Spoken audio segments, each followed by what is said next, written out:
जब हमारी त्वचा में कोई भी इन्फेक्शन पैदा हो जाता है या फोड़े फुंसियाँ निकलने शुरू हो जाते हैं, कई बार सूखी खुजली होनी शुरू हो जाती है और कई बार लोगों को दांत या खाज खुजली की बीमारी हो जाती है, जिसकी वजह से उन्हें परिवार के लोगों से भी अलग रहना पड़ता है और उसके कपड़े लत्ते और सोने के बिस्तर को भी अलग रखना पड़ता है ताकि उसका इन्फेक्शन परिवार में किसी दूसरे को ना लगे। जिन लोगों को खाज खुजली की बीमारी होती है उन लोगों के पास कोई बैठना भी पसंद नहीं करता, और जो खुजली की बीमारी होती है वो एक ऐसी बीमारी है, अगर आप उसका इलाज भी करवाने के लिए जाते हैं तो स्किन के जो डॉक्टर होते हैं, त्वचा के जो विशेषज्ञ होते हैं, वो इतने महंगे होते हैं और त्वचा के इन्फेक्शन के जो टेस्ट किए जाते हैं वो भी बहुत ज़्यादा खर्चीले होते हैं, जिसकी वजह से लोगों को लंबे समय तक दवाइयाँ खानी पड़ती हैं और महीनों महीनों तक उनका इलाज चलता रहता है। और जिसको भी खाज खुजली या सूखी खुजली की बीमारी होती है वो हर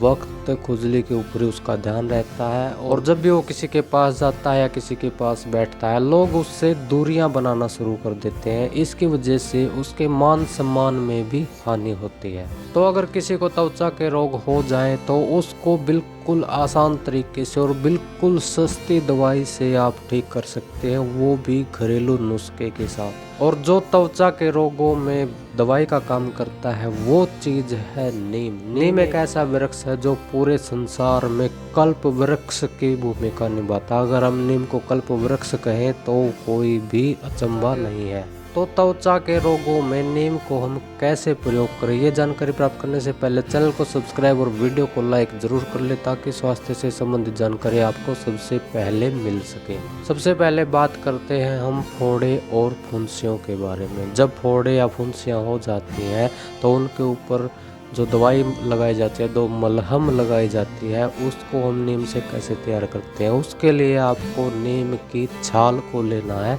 और उस छाल को पानी के अंदर पत्थर के ऊपर रखकर घिसना है, और घिसने के बाद आपके पास एक मलहम के जैसी दवाई तैयार हो जाएगी और उस दवाई को आप फुंसियों के सिरों पर लगाएं। ऐसा करने से उनका जो जहर होता है वो ख़त्म हो जाता है, जो पस होते हैं वो भी ठीक हो जाती है और जो कीटाणु होते हैं वो भी इन्फेक्शन नहीं फैला पाते, और फोड़े और फुंसियाँ इस दवाई से बिल्कुल ठीक हो जाती है। और जिन लोगों को कई बार दाद हो जाते हैं और हल्की सी खुजली रहती है, वो ठीक नहीं हो रही है, तो उसके लिए आपको करना क्या है, जो नीम की छाल होती है उसको आप घर पर लेकर आइए और उसको जलाकर उसकी राख बना लीजिए, और उस राख में तुलसी के पत्तों का रस निकाल कर मिला लीजिए, और इस लेप को आप जब त्वचा के ऊपर लगाएंगे तो आपकी जो त्वचा के सामान्य इन्फेक्शन है या हल्की फुल्की कोई त्वचा की बीमारी है या आपको हर वक्त खुजली होती रहती है तो वो समस्या आपकी जड़ से ख़त्म हो जाएगी।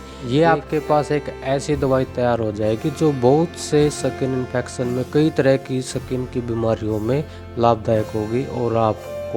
कहीं भी डॉक्टरों के पास धक्के खाने नहीं पड़ेंगे। और कई बार लोगों को सूखी खुजली हो जाती है, ऐसी स्किन इन्फेक्शन जो बाहर से दिखाई नहीं देता, त्वचा के अंदर ही अंदर खुजली होती रहती है, और जब हम उसको मिटाने की कोशिश करते हैं तो वो मिट नहीं पाती, बल्कि नाखूनों से हमारी त्वचा भी इन्फेक्टेड हो जाती है और कई बार तो खून निकलने लग जाता है। अगर ऐसी कोई खुजली की समस्या या सूखी खुजली की समस्या किसी को है तो उसको चाहिए कि वो जब नहाने के लिए तैयार हो, नहाने के लिए जाए, तो आपको करना क्या है, आपको लेना है नीम की छाल और उसको 1 या 1.5 लीटर पानी में अच्छी तरह से उबाल लेनी है। उबालने के बाद जो नीम की छाल का रस है, उसका अरक है, उसके औषधीय गुण है, वो सारे के सारे पानी के अंदर मिल जाएंगे, और उस पानी को आप नहाने वाले पानी में मिला लें और उस पानी से आप हर रोज़ स्नान करें। ऐसा करने से आपकी जो सूखी खुजली की समस्या है वो जड़ से ख़त्म हो जाएगी। तो इस तरह आप बिल्कुल आसान तरीके से अपने घर पर और बगैर किसी खर्चे के अपने त्वचा के इन्फेक्शनों को, चर्म रोगों को आसानी से ठीक कर सकते हैं। और ये दवाई पूर्ण आयुर्वेदिक है, इसका कोई भी साइड इफेक्ट नहीं है, कोई भी इसको इस्तेमाल कर सकता है, किसी भी उम्र का। जानकारी अच्छी लगे तो वीडियो को लाइक और चैनल को सब्सक्राइब जरूर कर दे। धन्यवाद।